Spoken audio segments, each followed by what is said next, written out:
On the Thomas Stone, I was there only a few days, and they had a note on the bulletin board. We need 8 volunteers for somebody that can swim good and single and not close family ties.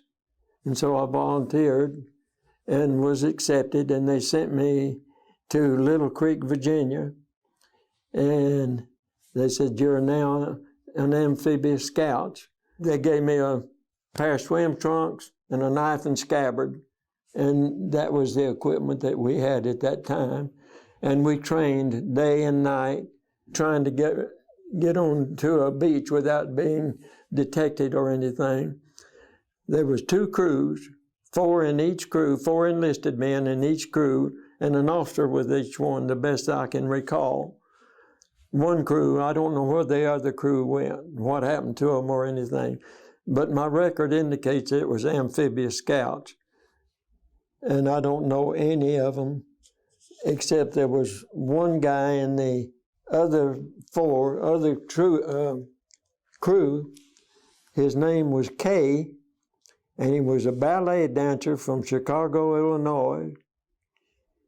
And he could walk upstairs on his hands, and he could walk in all day, I guess, on his hands. He's really a muscular individual, and we called him K, but that wasn't his K-A-Y, that wasn't his name. It was a longer name. And the officer that was in charge of us, he furnished my cigarettes for me because I had transferred from one ship to the other, and my records didn't keep up with me, so I had no monies to buy anything with, so he bought my cigarettes for me. And I thought that was something. Later on, the next month, they added the Army, and it was the Scouts and Raiders.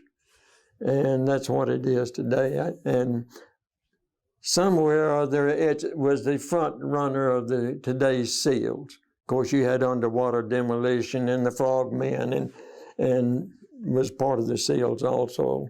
Did you have any idea what you might be signing up for at that point? At 17 years old, no, not really. And so I volunteered for everything that would come up. I was enjoying it. I was having fun. So this went on for about 3 weeks, I guess. And then they said that you're going to be transferred to the USS Almaack. Here's your orders to report to New York. We got to New York. We found the ship. We was looking up the top side, and somebody hollered down, "Are y'all the Suicide Squad?" And we looked at each other, and they said, "Amphibious Scouts." And then we said, "Yeah." So they sent some sailors down and took our gear aboard ship, wound up in Halifax, Nova Scotia, and then went to Inverness, Ireland, and from there we went to Glasgow, Scotland. From there we left and went to Algiers in North Africa. In between that time, they'd send a plane over the ship pulling a sleeve, and we would target practice. They put me on a gun, 20 millimeter as a gunner, and whenever I first got aboard ship. Whenever we passed Rock of Gibraltar and got closer to Algiers, well, then German airplanes, Junkers 88s, began coming over and bombing us. We made the invasion there. We lost some boats because of the rough waters. And what kind of ship was the USS Almaack? Amphibious cargo assault. At that point, did you have any idea when you might be using your training as an amphibious scout? We were supposed to go on the beach before, in our training, we were trained to go onto the beach before anybody else went ashore and knock out searchlights or gun emplacements. Didn't have any weapons or anything. We just had our knife and scabbard. So tell me what that was like. I mean, had you gotten to shore yet, or was this while you were getting? No, I stayed aboard ship. I did not get ashore. Okay. It was pretty rough, and we lost some boats in the landing, and then we couldn't unload the ship anymore because it got so rough, and they tied some of the boats up astern of the ship. We had two or three of the boats swamped, and we lost those boats. I think I was assigned to the 1st Division, which is the deck force up forward of the ship.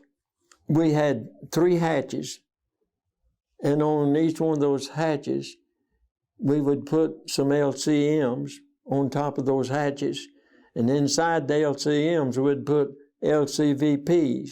We would unload those boats.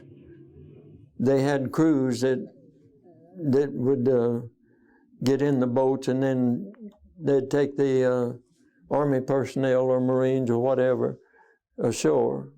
We did get some ashore, and eventually we wound up going into the harbor and docking at a dock, and we finished unloading at this dock.